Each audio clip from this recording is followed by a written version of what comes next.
Welcome to Man Does Tech, where I solve the problems you didn't even know you had.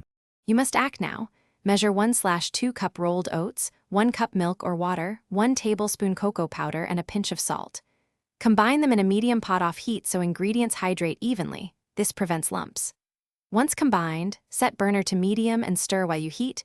You want steady warmth, not a rolling boil. Make sure to have a whisk ready. Whisking in the first minute breaks cocoa clumps and dissolves any sweetener. This sets a smooth base and saves time later. Once the pot is warm, lower to medium-low and simmer for about 4 to 6 minutes, stirring every 30 seconds so oats release starch and thicken uniformly. You should see the mixture change from watery to glossy. That's the starch doing its job. Taste and adjust. Add more cocoa for richness, a touch of sweetener for balance, or a pinch of salt to amplify flavor. If you want creaminess, stir in butter or yogurt at the end. It smooths texture and carries the chocolate flavor. When the oats reach your ideal thickness, remove the pot from heat and let it sit for 1 minute. Residual heat finishes the gelation and improves mouthfeel. Spoon into a bowl, add toppings like banana, nuts, or a swirl of peanut butter to add texture and fat that lifts flavor.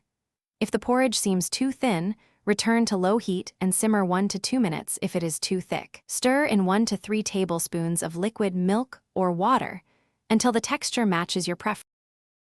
Thanks for watching. If you found this helpful, don't forget to like and subscribe.